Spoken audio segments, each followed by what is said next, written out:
আমরা বলতে চাই, যদি আজও কেউ এরকম বাধা দেওয়ার মতো লোক থাকে, কেউ যদি বাধা দিতে চায়, কোরআন হাদিসের কথা বলতে গিয়ে কেউ যদি এরকম ভাবে তার যদি গায়ে লাগে, সে যদি আমাদেরকে বাধা দিতে চায়, আমি আশরাফি বলে যাই, তার জিহ্বা টেনে কুকুরকে নাস্তা করাবো। কথা বলেন ঠিক কিনা? ও মুসলমান ইমানদার, আজকে পৃথিবীর ভিতরে মুসলমান যেহেতু বসে আছে চুপ হয়ে, যার কারণে বিধর্মীরা আমাদের মাথায় কাঁঠাল ভেঙ্গে কাটছে। কথা বলেন ঠিক কিনা? মুসলমান তো সিংহের জাতি, মুসলমান বিড়ালের জাতি নয়। মুসলমান যদি আজ হুঙ্কার দেয়, কোনো বাতিল বাংলার জমিনে নয়, বিশ্বের মধ্যে থাকতে পারবে না। আজকে মুসলমান আমরা ঘুমিয়ে গেছি, যার কারণে ইহুদি খ্রিস্টান নাসারারা তারা আমাদেরকে বিভিন্নভাবে এরকম ভাবে কষ্ট দিচ্ছে, মুসিবতের মধ্যে ফেলাচ্ছে।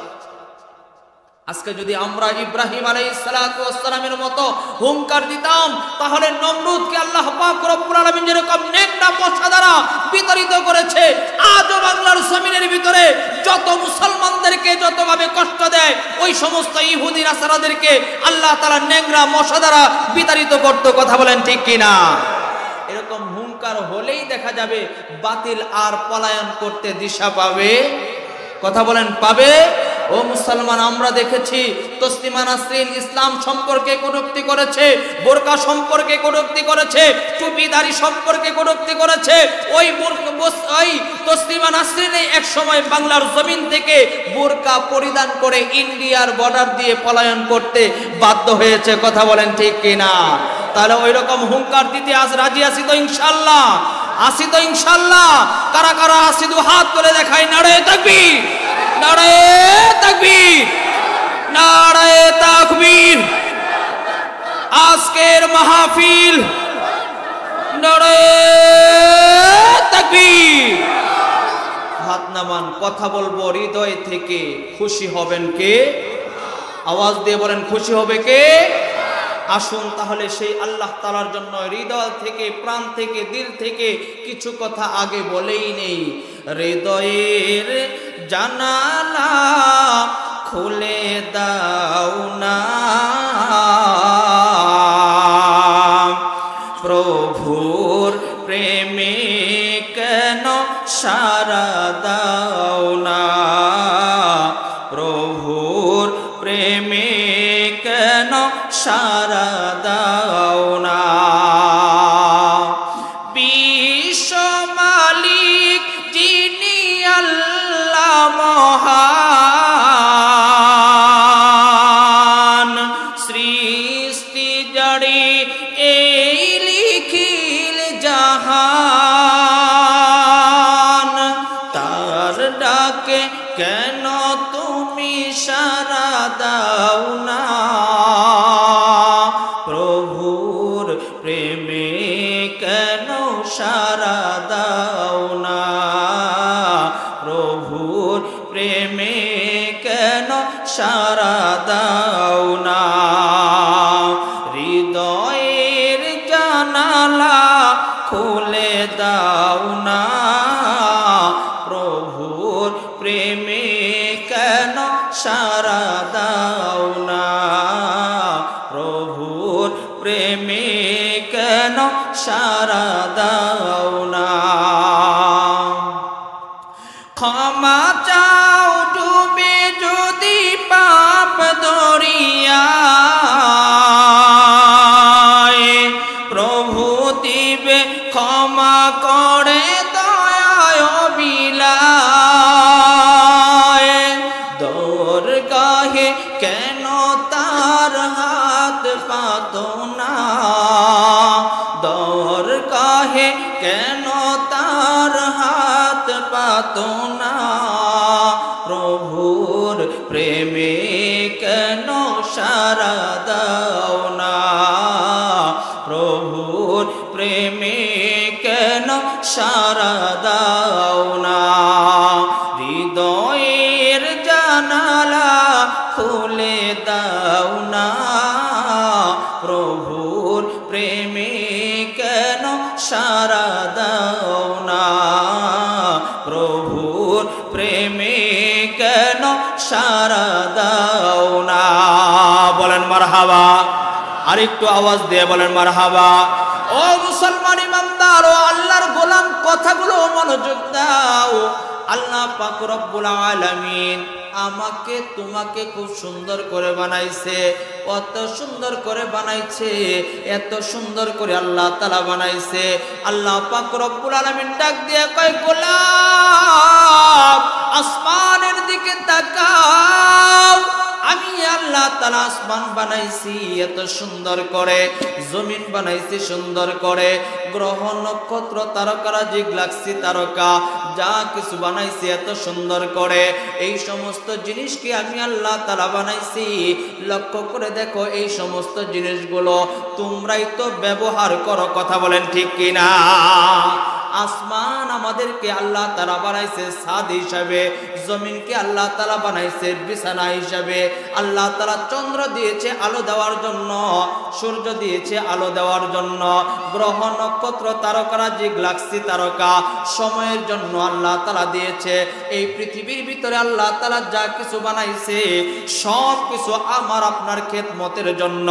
আল্লাহর পয়গম্বর জানায়া দেয়, আদ-দুনিয়া খুলিকাত লাকুম ওয়া আনতুম খুলিকতুম লিল আখিরাহ। ও গোলাম, আল্লাহ পাক রব্বুল আলামিন এই পৃথিবীর সব কিছু বানাইছে আমাদের জন্য, আর আমাকে এবং তোমাকে বানাইছে আল্লাহর গোলামি করার জন্য, কথা বলেন ঠিক কিনা? ওই আল্লাহ তাআলা ডাক দিয়ে কয়, গোলাম আমার তো ছেলে নাই, আমার মেয়ে নাই, আমার বংশ বুনিয়াদ নাই, আমার কেউ নাই। যখন তোমরা তোমাদের দুইটা ঠোঁট নাড়ায়া আমি আল্লাহ তাআলাকে ডাক দাও, আমি আল্লাহ তাআলার কুদরতি কলিজা ঠান্ডা হয়ে যায়, কোন সুবহানাল্লাহ। ওই আল্লাহ পাক রব্বুল আলামিন পবিত্র কোরআনের ছোট্ট একটা সূরা 30তম পারায় আল্লাহ তাআলা জানায়া দেয়, কুল হুয়াল্লাহু আহাদ আল্লাহুস সামাদ লাম ইয়ালিদ ওয়া লাম ইউলাদ ওয়া লাম ইয়াকুল লাহু কুফুয়ান আহাদ। বলেন আল্লাহু আকবার। ওই আল্লাহ পাক রব্বুল আলামিন বলেন, যে ব্যক্তি আমি আল্লাহ তাআলাকে তার নিষ্ঠার সহিত দিল থেকে অন্তর থেকে ডাকে, ওই আমি আল্লাহ তাআলা ওই বান্দার প্রতি খুশি হয়ে যায়। পয়গম্বর বলেন, ও আমার সাহাবায়ে কেরাম, আল্লাহ তাআলা ওই বান্দার প্রতি কি পরিমাণ খুশি হয়ে যায় তোমরা জানো না? পয়গম্বরের কথায় সাহাবায়ে কেরাম বললেন, না না জানি না। আমার আপনার পয়গম্বর জানায়া দেয়, আল্লাহ পাক রব্বুল আলামিন ওই বান্দার প্রতি এত বেশি খুশি হয়ে যায়, আল্লাহ তাআলা তার জন্য জান্নাতের 8টা দরজাকেই খুলে দেয়, কোন সুবহানাল্লাহ। সাহাবায়ে কেরাম জিজ্ঞেস করলেন, ওগো আল্লাহর রাসূল, কোন ব্যক্তিকে যদি আল্লাহ তাআলা জান্নাত দেয়, ওই জান্নাতটা কতটুকু বড় হবে? সুবহানাল্লাহ বললেন না? আমরা জান্নাত চাই কি চাই না? আওয়াজ দিয়ে বলেন, চাই কি চাই না?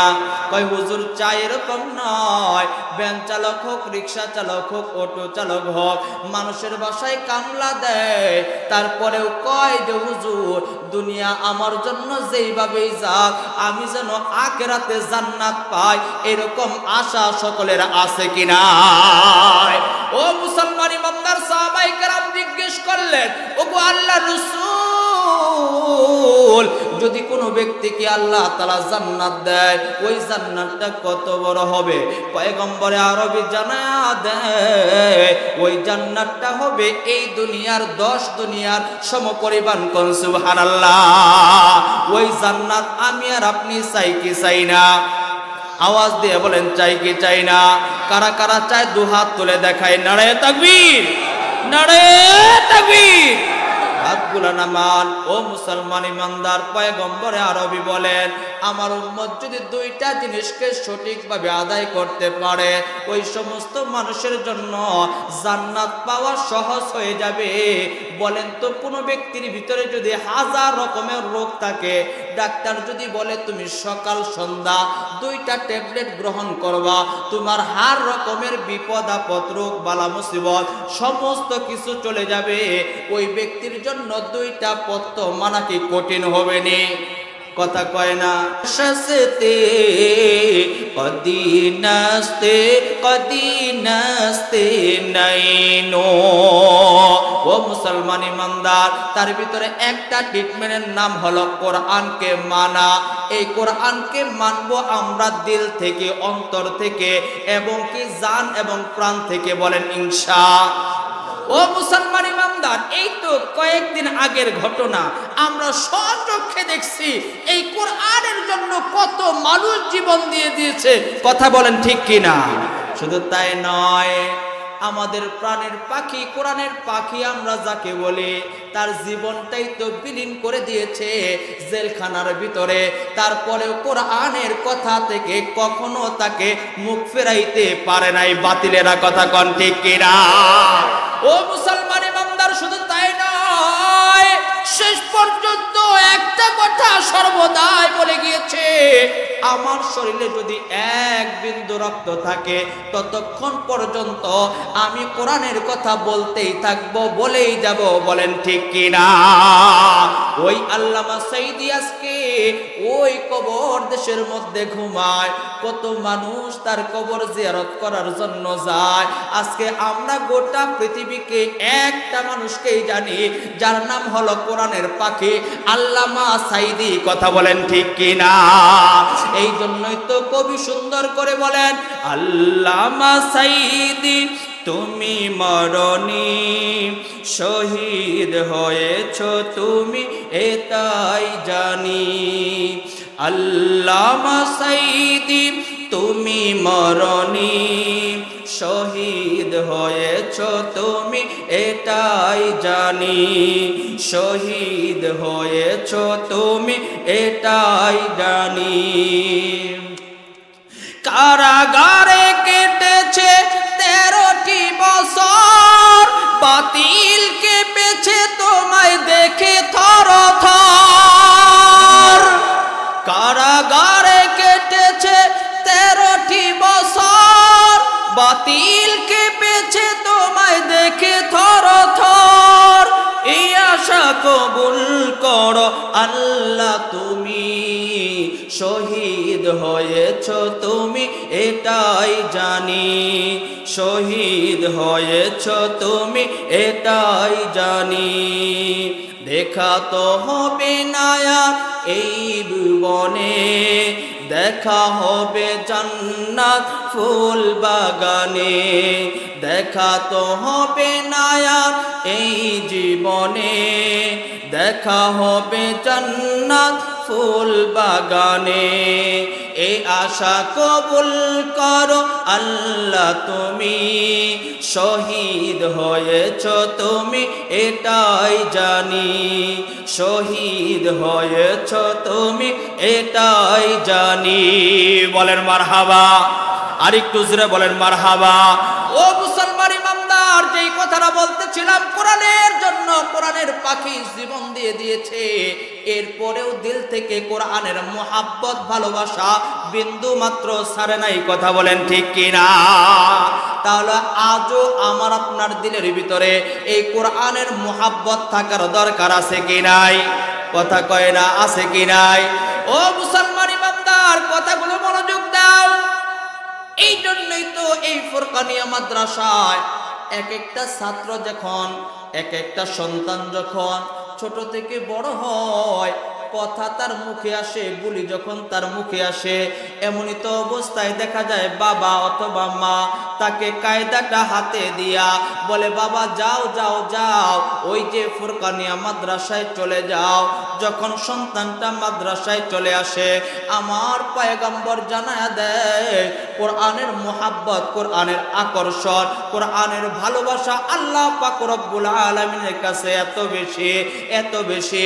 আল্লাহর পয়গম্বর বলেন, সন্তানটা যখন হাঁটি হাঁটি পা পা করে এই মাদ্রাসা পর্যন্ত আসে, আমার পয়গম্বর জানায়া দেয়, ওয়াতাজাউল মালাইকা, ওয়াতাজাউল মালাইকা الملائكة أجنحة رسل لطالب العلم أو كما قال النبي عليه الصلاة والسلام পয়গম্বর বলেন আপনার সন্তানটা যখন হাঁটি হাঁটি পা পা করে মাদ্রাসা পর্যন্ত আসে তার জন্য গর্তের পিপিলিকা থেকে শুরু করে সমুদ্রের মাছ পর্যন্ত তার জন্য মাগফিরাতের দোয়া করে কোন সুবহানাল্লাহ। আপনার সন্তানের জন্য দোয়া করে যেই সন্তানটাকে আপনি মক্তবে পাঠান। হাদিসের ভিতরে আরো আসছে আপনার সন্তানটাকে যখন কোরআনুল কারীম তার সিনাই দিয়ে বুকে দিয়ে যখন পাঠায়া দেয়, আপনি যখন আপনার ছেলেটাকে পাঠায়া দিলেন আপনার সন্তানটার পায়ের নিচে নূরের ফেরেশতারা তাদের নূরগুলাকে নূরের পরগুলাকে বিছায়া দেয় কোন সুবহানাল্লাহ। তাহলে ওই কোরআন পড়ার দরকার আছে কি নাই? কথা কয় আছে কি নাই? দেখবেন নতুন জিনিসের সম্মান বেশি হয় কিন্তু কোরআন যত পুরাতন তার সম্মান তত বাড়তেছে। কথা কোন ঠিক কিনা? ও মুসলমান ইমানদার, লম্বা আলোচনা নয়, একটু লক্ষ্য করেন। কিতাবের ভিতরে আসছে ছোট্ট একটা ঘটনা বলে আমি আমার আলোচনার সামনের দিকে যাব ইনশাআল্লাহ। আল্লাহর এক বান্দা গ্রামের মধ্যে বসবাস করে, চিন্তা করে আমি তো গ্রামে বসবাস করি, মানুষের বাসায় কামলা দিয়ে খাই। আল্লাহর বান্দা এরকম ভাবে প্রতিদিন বাজারে যায়, মানুষ তাকে ক্রয় করে নিয়ে যায়, সারা দিন ব্যাপী মানুষের বাসায় কাজ করে, 300-400 টাকা দিন হাজিরায় পায়। পাওয়ার পরে এটা দ্বারা তেল জাল লবণ চাল ডাল যা লাগে তা ক্রয় করে নিয়ে আসে। আল্লাহর বান্দার জীবন এইভাবেই চলতেছে, এইভাবেই চলতেছে। আল্লাহর বান্দার এক সময় বয়স হয়ে গেছে, বৃদ্ধ হয়ে গেছে, এবার বাজারে যায় কেউ তাকে নিতে চায় না। কথা কন, বৃদ্ধ মানুষকে কাজে নেয়, আপনাদের এলাকায় মনে হয় বেশি টাকায় নেয় নাকি? আল্লাহর বান্দাকে কাজে নেয় না। আল্লাহর বান্দার মুখটা মলিন, চোখের ভিতরে পানি টলমল করে। আল্লাহর বান্দা বাজারে লম্বা সময় পর্যন্ত বসে রয়। এমনই সময় চিন্তা করে আমি বাসায় যাব, চাল ডাল তেল তো নিয়ে যাইতে হবে, কাজও যেহেতু নাই জিনিসও তো নিয়ে যাইতে পারবো না। এমনই সময় বাজার থেকে যাওয়ার সময় আল্লাহর বান্দা দেখে এরকম এক জায়গায় ওয়াজ মাহফিল হচ্ছে। আল্লাহর বান্দা কানের ভিতরে এরকম ভাবে আওয়াজ আসতেছে, আল্লাহর কালামের ভিতরে বরকত আছে। যেই ব্যক্তি আল্লাহর কালামকে তার ঘরের ভিতরে রাখবে, ওই ঘরের ভিতরে আল্লাহর পক্ষ থেকে রহমত সকিনা নাজিল হয়। কদ সুবহানাল্লাহ। আমরা মুসলমান, আমাদের ঘরে কোরআন আছে কি নাই? কথা কয় না, আছে কি নাই? মনে হয় অনেকেরই ঘরে কোরআন নাই। আপনি কেমন মুসলমান আপনার ঘরে কোরআন থাকে না? কোরআন তো এমন একটা ম্যাগনেট, যদি আপনি যতক্ষণ কোরআনের দিকে তাকায় থাকবেন ততক্ষণ আপনার আমলনামায় নফল ইবাদতের সওয়াব হবে। কোন সুবহানাল্লাহ। এই জন্য যাদের ঘরে এখনো কোরআন নাই অবশ্যই বাজার থেকে কোরআন নিয়ে আসবেন ইনশাআল্লাহর বান্দা ওয়াজ শুনতেছে কোরআন সম্পর্কে, কোরআনের অনেক অনেক দাম, অনেক এরকম ভাবে সম্মান। আল্লাহর বান্দা চিন্তা করে যারা জীবন্ত মানুষের বাসায় কাজ করলাম, টাকা পাইলাম, আর এই টাকা দিয়ে তেল ডাল চাল কিনে কিনে খেয়ে খেয়ে শেষ করে দিলাম, আমার হায়াত হইতো শেষের দিকে। অতএব আজকে এই ওয়াজটা খুব ভালো লাগলো, অতএব আজকে কোরআনুল কারীম ক্রয় করে বাড়িতে চলে যায়। আল্লাহর বান্দা একটা কোরআন বাজার থেকে নিয়ে বাসায় চলে যায়। ও মুসলমান ইমানদার, আল্লাহর বান্দা খুব গরিব মানুষ, এতই গরিব এতই দরিদ্র, তার বাড়িটা হলো খড়কুটার ঘর। কোরআনকে রাখতে হয় ঘরের সবচাইতে উঁচু সম্মানী জায়গায়। কথা কোন ঠিক কিনা? দেখবেন এমন কিছু বিয়াদব মার্কা মানুষ আছে, নিজের ঘরে একটা এরকম ভাবে শয়তানের বাক্স টিভি আছে, এই টিভির উপরে কোরআন রাখছে। আমি আমার সচক্ষে এরকম অনেক বিয়াদব মার্কা মানুষ দেখছি। কথা কোন ঠিক কিনা? যেই ঘরে টিভি ওই ঘরে আল্লাহর কালাম রাখে। আপনার মতো বিয়াদব আমি মনে করি আর কেউ নেই। আল্লাহর কালাম ওই ঘরে থাকতে পারে না যেই ঘরের মধ্যে শয়তানের বাক্স থাকে। ও মুসলমান ইমানদার, অতএব যার ঘরে আল্লাহর কালাম আছে ওই ঘরটা অনেক দাম, অনেক দাম। কেননা হযরতে জিবরাইল আলাইহিস সালাতু ওয়াস সালাম বারবার হাজার বার আল্লাহ রসুলের কাছে এসে এসে এই কোরআনকে আল্লাহ রসুলের কাছে হেফাজত করার জন্য রেখে দিয়েছেন। এটার দাম অনেক বেশি, অনেক বেশি। যা হোক, লম্বা আলোচনা নয়। আল্লাহর বান্দা কোরআনুল কারীম ক্রয় করে নিতে নাই। কোন সুবহানাল্লাহ। আছে না সারা রাত ওয়াজ শুনে, ফজরের নামাজের সময় ডাকলে উঠে না, ডাকতেছে, বিবি ডাকতেছে, আরে উঠেন ওয়াজটা শুনে আনছে, ওই দিক যা, আজকে না কালকে থেকে কয় কি কয় না? হ্যাঁ ভাইরা আমার, ও মুসলমান ইমানদার আল্লাহর গোলাম, আল্লাহর বান্দা চিন্তা করে যে কোরআনকে সারা রাত মাথায় ধারণ করে করে করে করে রাত আমি অর্ধরাত কাটায় দিলাম, এই কোরআনের ভিতরে কি আছে নামাজের পরে একটু খুলে দেখার দরকার আছে কি নাই? ও মুসলমান ইমানদার আল্লাহর বান্দা, এবার আল্লাহর কালাম খুলে যখন তার সামনে এরকম ভাবে খুলল, আল্লাহর বান্দার চোখের মধ্যে পানি, মুখের মধ্যে একটা মুস্কু হাসি। ও মুসলমান ইমানদার, এটা তো সাধারণ কালাম নয়, এটা তো সাধারণ কিতাব নয়, এটা তো সাধারণ গ্রন্থ নয়, যেই গ্রন্থকে আপনি মন চাইলেই ধরতে পারবেন না। না না, এটাকে আপনাকে পাক সাফ হয়ে ধরতে হবে। আল্লাহর বান্দা যখন পাক পবিত্র হয়ে আল্লাহকে ভয় করে যখন আল্লাহর কালামকে স্পর্শ করছে, তাফসীরের কিতাবের ভিতরে আসছে, আল্লাহর বান্দা যখন এই কালামকে যখন খুলছে, আল্লাহর বান্দার চোখের পানিগুলো টপ টপ করে পড়তেছে, আর মুখের মধ্যে হাসি। বেগম ডাক দিয়ে কই, স্বামী আপনার চোখে দেখি পানি, আপনার মুখে দেখি হাসি, কারণ কি? কারণ কি একটু বলে দেন। আল্লাহর বান্দা ডাক দিয়ে কয়, ও আমার বিবি, ও বেগম শুনো, জীবনে মক্তবে যাই নাই, মাদ্রাসায় যাই নাই, কোরআন শিখি নাই, কিন্তু দেখতেছি এই কালামের যতগুলো পৃষ্ঠা উল্টাইতেছে প্রত্যেকটা পৃষ্ঠা আমার মুখস্থ হয়ে গেছে। কোন সুবহানাল্লাহ। এই জন্য আমার চোখে পানি, আমার মুখে হাসি।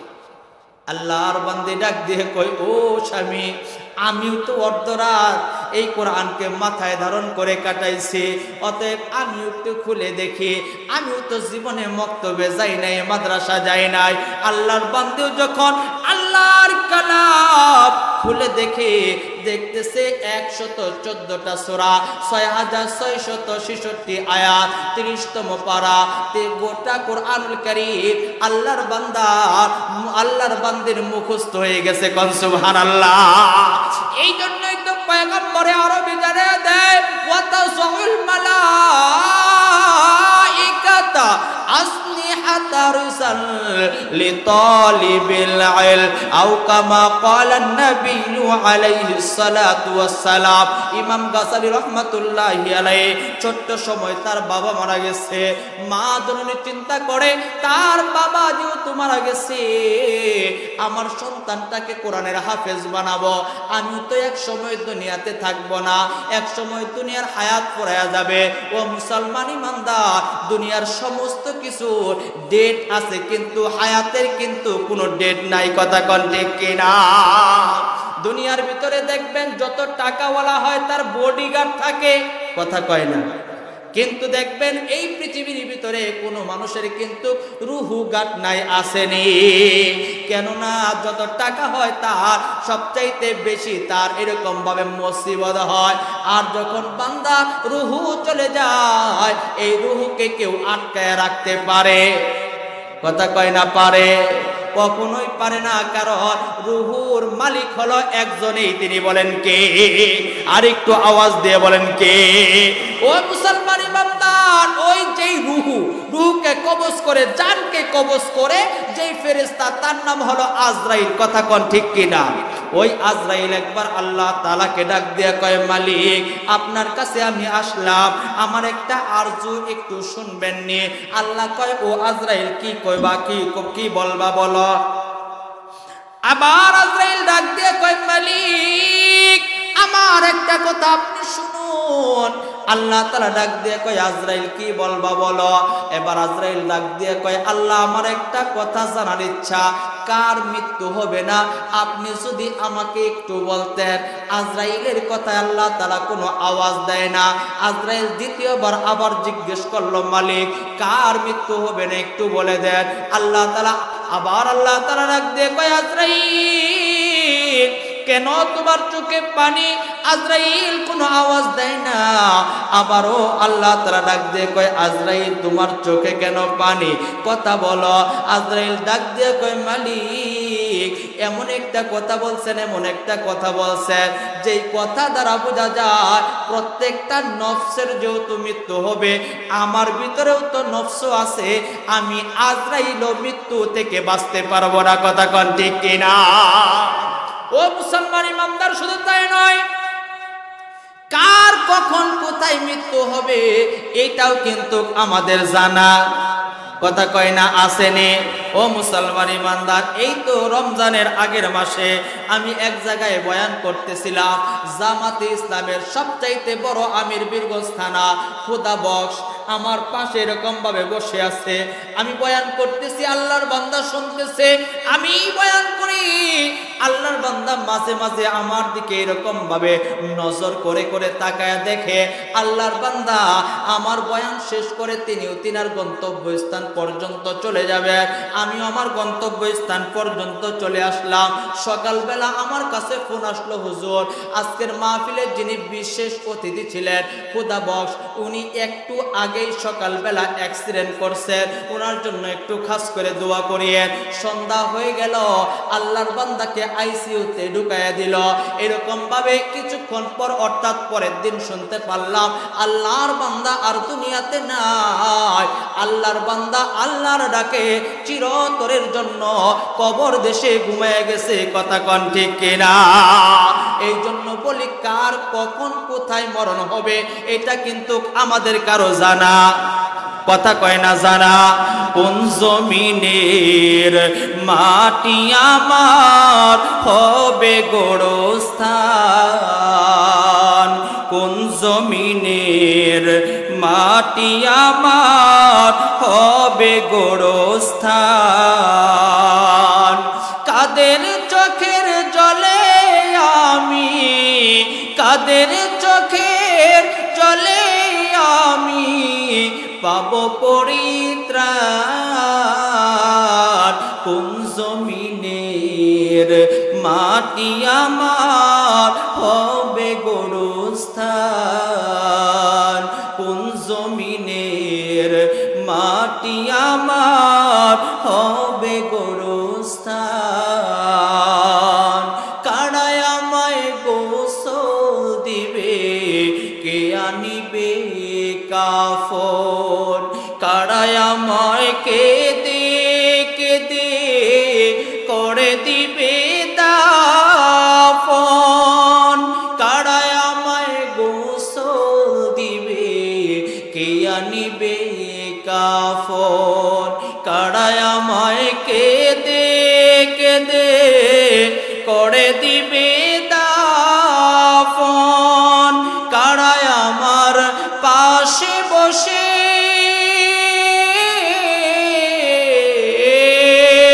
কারায় আমার পাশে বসে শোনাবে কোরআন, কোন জমিনের মাটি আমার হবে গোরস্থান, কোন জমিনের মাটি আমার হবে গোরস্থান।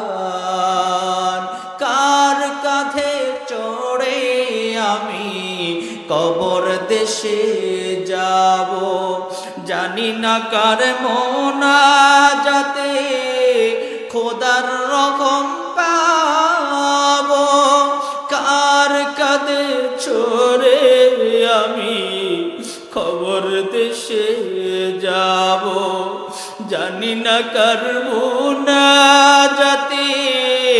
খোদার রকম পাব, কার কারণে করবে ক্ষমা, কার কারণে করবে ক্ষমা, আল্লাহ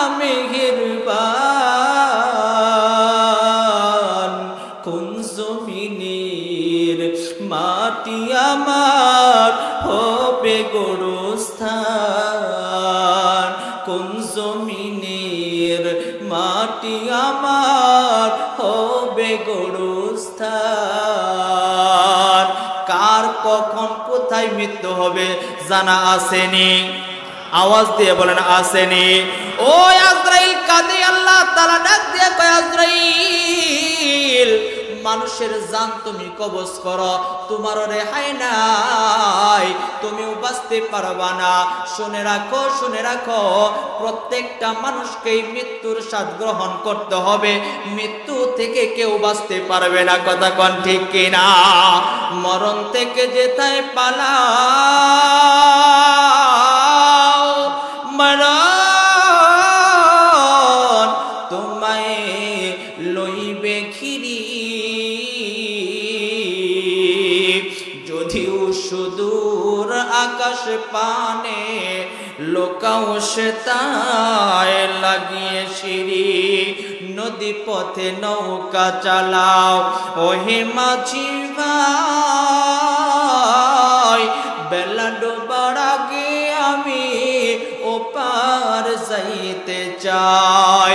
ডুবে গেলে বেলারে ভাই সে তো ওঠে না, ভেঙে গেলে বেলারে ভাই সে তো জমে না। শোনো হাফিজ বতু গুয়া কে ফুলতা জানমি মানদ, अगर मानंद शबी मानंद शबी निगा शबी मानंद। दीप्त कण्ठे हाफिज कहे ফুলতা জাকি রয় কখনো, এক রাত্র কি দুরাত রহে বলবো জিসনা আর কখনো। আইনামা তাকুনু ইউদরিকুমুল মাউত ওয়ালাউ কুনতুম ফি বুরুজিম মুশাইয়াদা। ও মুসলমান ইমানদার, মৃত্যু থেকে কেউ বাঁচতে পারবো? কথা কয়ে পারবো?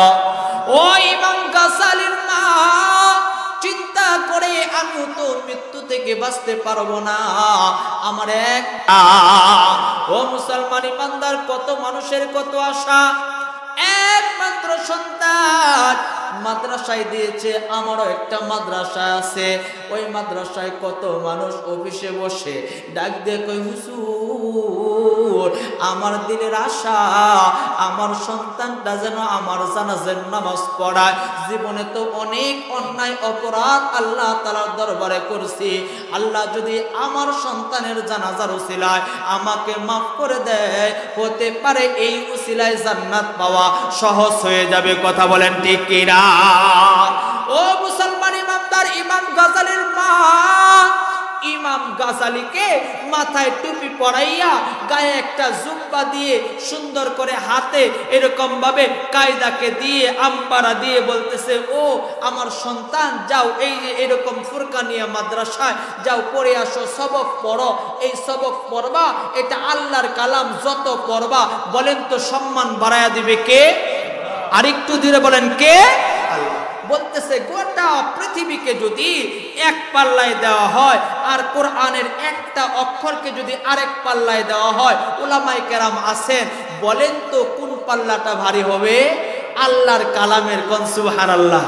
আরেকটু জোরে বলেন সুবহানাল্লাহ। ইমাম গাজালির মা ডাক দিয়ে কয়, ও সন্তান একবার আলিফ বলবা তো 10টা নেকি তোমার আমল নামায় আল্লাহ তাআলা দিয়ে দিবে। কোন সুবহানাল্লাহ। ইমাম গাজালি বক্তব্যে আসে, পড়তেছে, আলিফ বা তা পড়ে, আস্তে আস্তে বড় হয়। এমন সময় উস্তাদজিও তাকে খুব মহব্বত করে, আদর করে। ও মুসলমান ইমানদার, ইমাম গাজালিকে পড়া দেয়, সঙ্গে সঙ্গে পড়াটা উস্তাদজিকে শোনায়া দেয়। একদিন, 2 দিন, কয়েকদিন উস্তাদজি এরকম ভাবে পড়া শুনতে শুনতে এবার উস্তাদজি ডাক দিয়ে কয়, ও ইমাম গাজালি, প্রথম বেঞ্চে বসবা, আগে সবক দিবা, এরপরে বাসায় যাবা। ইমাম গাজালি আগে সবক দেওয়ার জন্য আগে আগে আসে। কয়েকদিন যেতে না যেতে ইমাম গাজালি এবার দেরি করে আসে। এবার ডাক দিয়ে কয়, ও ইমাম গাজালি, তুমি তুমি দেরি করে কেন আসো? উস্তাদজি যখন বলল ইমাম গাজালি কথা কয় না, পড়াও দেয় সবার শেষে, আসেও সবার শেষে, বসেও সবার শেষে। উস্তাদজি ডাক দিয়ে কয় ইমাম গাজালি কি ব্যাপার, কি ব্যাপার? ইমাম গাজালি চোখের পানি ছেড়ে দেয়। ছোট্ট সন্তান ডাক দিয়ে কয় হুজুর, আমার মা 5 ওয়াক্ত নামাজ পড়ে, আমার মা সকাল বেলায় কোরআন পড়ে। এরকম মা পাওয়া সন্তানের জন্য ধন্য, কথা কোন ঠিক কিনা? আজকে তো দেখা যায় আমাদের মায়েরা বোনেরা সকাল হলেই আগে ইন্ডিয়ার সিরিয়ালগুলা টিভির মধ্যে চালু দেয়, আগে উঠেই দেখা যায় ডেক্সের গানগুলা দেয়। এরকম মা বোন আছে কিনা? এক সময় দেখা যাইত মায়েরা আল্লাহর কালাম সর্বপ্রথম নামাজ পড়ে আল্লাহর কালাম তেলাওয়াত করত, এরপরে ঘর দর উঠান ঝাড়ে দিত। কথা কয় না? হ্যাঁ, কথা কি ভুল বললাম নি? হ্যাঁ। আর এখন দেখা যায় সকালবেলা উঠে আগে দেখা যায় টিভির পর্দাটা ওপেন করে। কথা কোন ঠিক কিনা? ইমাম গাজালি ডাক দিয়ে কয় হুজুর, আমার মা অনেক বড় একজন আল্লাহওয়ালা মানুষ, 5 ওয়াক্ত নামাজ সময় মতো পড়ে, আজান দিলে তিনি সমস্ত কাজ ছেড়ে ওযু বানাইয়া সর্বপ্রথম তিনি নামাজের প্রস্তুতি নিয়ে নেয় এবং কি সকালবেলা উঠে আগে আল্লাহর কালাম তেলাওয়াত করে। আল্লাহর বান্দা কথাগুলো শুনতেছে। ইমাম গাজালি ডাক দিয়ে কয় আমার মা সূরাতুল ইয়াসিন সকালবেলা ফজরের নামাজের পরে তেলাওয়াত করে আমাকে অল্প কিছু খাওয়াইয়া আমাকে মাদ্রাসায় যাওয়ার জন্য কায়দাটা যখন আমার বুকের মধ্যে লাগায়া দেয়, আমি যখন মাদ্রাসার দিকে রওনা হই, এমনই সময় যখন রাস্তায় আমি সর্বপ্রথম উঠতে থাকি, রাস্তায় উঠতে দেরি হয়, যেই জায়গায় আমি পা রাখি বিদ্যুতের মতো ওই জায়গায় শুধু এরকম ভাবে চমকাইতে থাকে। কোন সুবহানাল্লাহ। ওই জায়গায় বিদ্যুতের মতো শট পড়ে। আমি যেই জায়গায় পা রাখি ওই জায়গায় নরম নরম মনে হয়। উস্তাদজি কি ব্যাপার? এই ব্যাপারে আমি জানি না। উস্তাদজি চোখের পানি ছেড়ে দেয়, সন্তানের চেহারার দিকে লক্ষ্য করে আর ডাক দিয়ে কয় ও সন্তান, আসলেই তো তুমি তো সাধারণ সন্তান নয়, তোমার পায়ের নিচে যে শট করে এটা হলো ফেরেশতা দেয়া তোমার পায়ের নিচে নূরের পর বিছায়া দেয়। কোন সুবহানাল্লাহ। আর এরকম ভাবে তুমি যখন আসতে থাকো, আল্লাহর পয়গম্বর বলেন একজন সন্তান যখন আল্লাহর কালাম শিখার জন্য, রাসূলের হাদিস শিখার জন্য ঘর থেকে বাইর হয়, আল্লাহ তাআলা তার প্রত্যেকটা কদমের বিনিময়ে প্রত্যেকটা পা মাটিতে রাখার সঙ্গে সঙ্গে 10টা করে সগীরা গুনাহকে মাফ করে দেয়। কোন সুবহানাল্লাহ। এরকম সন্তানের বাবা আমার আপনার হওয়ার ইচ্ছা আছে কি নাই? আশা আছে কি আছে না? কার কার আছে একটু হাত উঠাই। বাবা হই, চাচা হই, এরকম ভাবে দাদা হই, ভাই হই, আল্লাহ কবুল করুক, বলেন আমিন। হাত নামান। আর আল্লাহ রাসূল বলেন পা রাখলা 10টা করে সগীরা গুনাহ মাফ হয়ে গেল, পা উঠাইলা খালি জায়গাকে আল্লাহ তাআলা 10টা করে নেকি দিয়ে পরিপূর্ণ করে দিবে। কোন সুবহানাল্লাহ।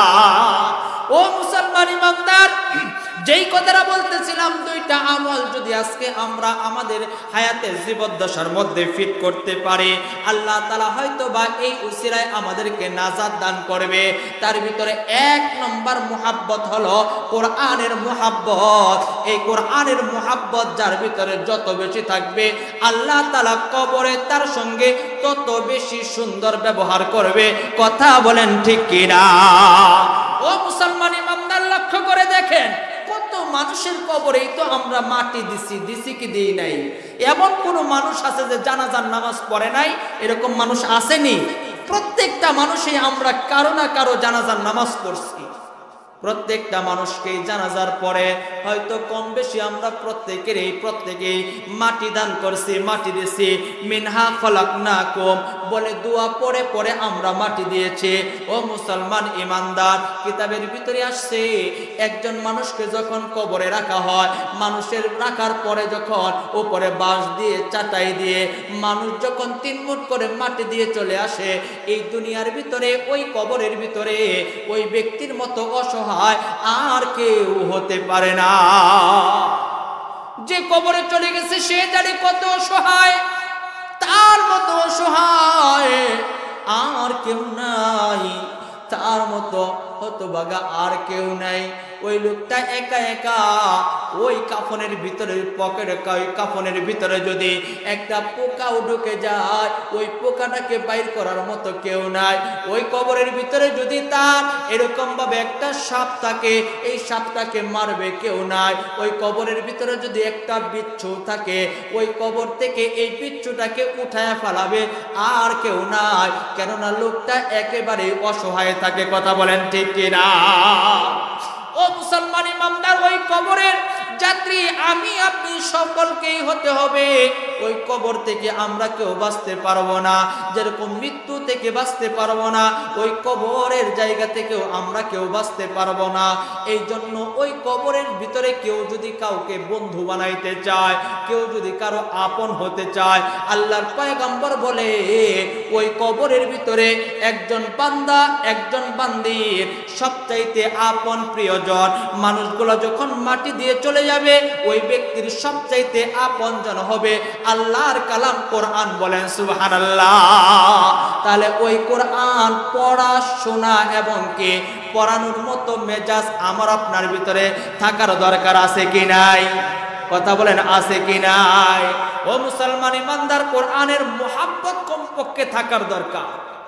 যদি পড়তে পারি অথবা না পারি, কোরআনকে ভালোবাসার দরকার আছে কি নাই? ও মুসলমান ইমানদার, এই জন্যই তো পয়গম্বর বলেন একজন মানুষকে যখন কবরে রাখা হয়, আল কবরু রাউসাতুম, আমাদেরকে মাদ্রাসায় পাঠাবো কোরআন শেখার জন্য। বলেন ইনশাআল্লাহ। পয়গম্বরে আরবি বলেন, ও তুমি যদি গরিব মানুষ হও, দ্বিতীয় নম্বর একটা আমল ভালো করে করবা, তা হলো যখনই আজান হয়ে যাবে তখনই নামাজে দাঁড়ায় যাইবা। পারবো তো ইনশাআল্লাহ? কয় কি দুনিয়ার ভিতরে সবচাইতে কঠিন কাজ হলো 5 ওয়াক্ত নামাজ, ফজরের নামাজ, জোহরের নামাজ, আসরের নামাজ, মাগরিবের নামাজ, ইশার নামাজ, এই নামাজকে আদায় করা। কথা কোন ঠিক কিনা? সবচাইতে কঠিন। কিন্তু যারা পড়ে তাদের দিলের ভিতরে এত ভালো লাগে, 5 ওয়াক্ত আরো যদি 2 ওয়াক্ত হইতো, বেশি হইতো, তারপরেও মজা কমতো না। কথা কোন ঠিক কিনা? কিন্তু যারা পড়ে না তাদের কাছে অনেক কঠিন মনে হয়, কিন্তু যারা পড়ে তাদের কাছে মনে হয় যে আরো যদি বেশি হয় তাতে কোনো সমস্যা। এই জন্য নামাজ পড়ব, 5 ওয়াক্ত নামাজ পড়ব।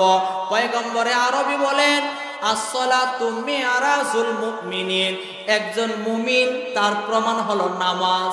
সুবহানাল্লাহ বলেন।